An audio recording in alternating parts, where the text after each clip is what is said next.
Thank you for that introduction, Alison. I'll be speaking about these five manuscripts that we have in front of us. There's no narrative connecting them except the fact that they serve as they serve as to understand how readers interact with manuscripts, as well as the different histories of manuscript fragments over there at the end. So here what we have in the beginning is two manuscripts from the 15th century, Books of Hours.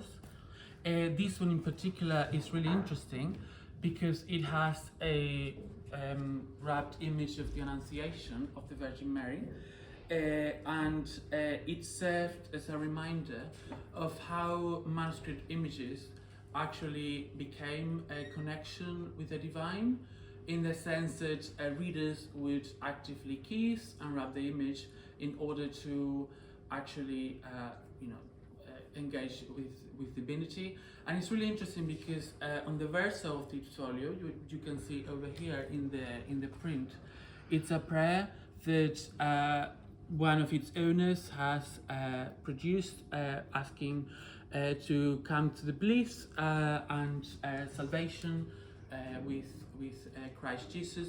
So it reminds us how these manuscripts, actually, this sort of image served as a locus for devotion. And then this one, the second one, what we have in here is a very interesting specimen. So it's probably from around 1500. It used to belong to George Talbot, the Earl of Shrewsbury. And it's a fine example of how owners were quickly drawn to indulgence image because they granted them remission from sin. So in terms of this book, we need to remind ourselves about the doctrine of purgatory. So the doctrine of purgatory in the Catholic Church, it's a hell of limited duration where sinners actually go and purge their sins before proceeding to heaven.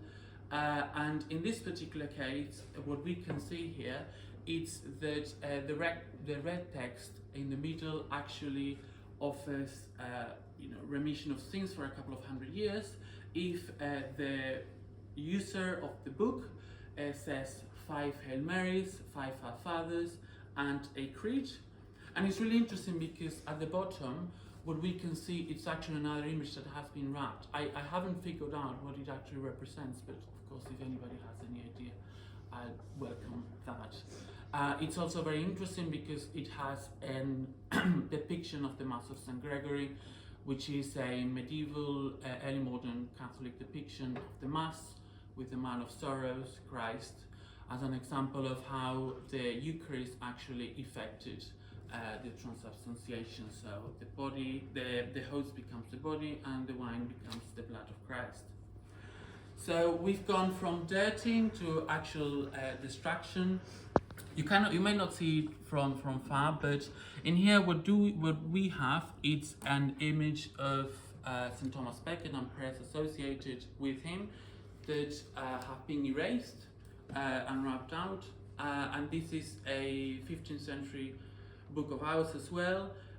The reason why this has been wrapped out in the 16th century, it's because Henry VIII, whom most of us will know, actually in 1538 issued a proclamation saying that all images of St. Thomas Becket are to be erased from the land, being in books, stained glass, paintings, and so on. St. Thomas Becket was one of the most successful, represented one of the most successful count of saints in the pre-Reformation Church. He was martyred in 1170 at Canterbury Cathedral by knights from Henry II, and Henry II then went on pilgrimage to Canterbury, asking for forgiveness and humiliation and so on. And it represented a really thorny issue on the royal supremacy of the early 16th century, because he represented the success of the Catholic Church over the monarchy, and also the fact that one of Henry's ancestors had gone and asked forgiveness and he'd been humiliated after the murder really represented a thorny issue. So this sort of manuscript can help us to actually understand how people complied with state policy by looking at how they follow proclamations basically on their private lives by rubbing out images associated with cults, such as the one of St. Thomas Becket.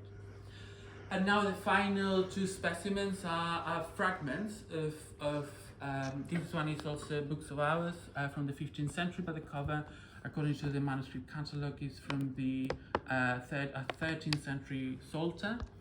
And this one, it's a 16th century 1528 lion printed copy of Josephus' Antiquities of the Jews.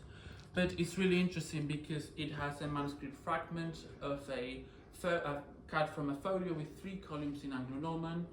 And in this particular case, the reuse of manuscripts of findings help us to remind ourselves of how actually manuscripts, when they have ceased to perform their function or had ceased to be useful, they could proceed to become manuscript waste and then be reused as bindings. And in this particular case, it's really interesting because, according to a recent study, this lower end leaf card contains a strip that might be a late reduction of an early 12th century poem, The Siege of Orange, that was very referenced in 12th and 13th century manuscripts, but scholars thought that it didn't really exist, and according to the study, well, there it is. Basically, this talk represents 5 specimens, of different manuscripts that have no story interconnecting them, but the fact that they actually served as reminders that we really need to go beyond what's written in them, and then actually look at the physical aspects, because it can help us to understand histories of devotion, history of policy, and then also the histories and afterlives of medieval manuscripts. So thank you.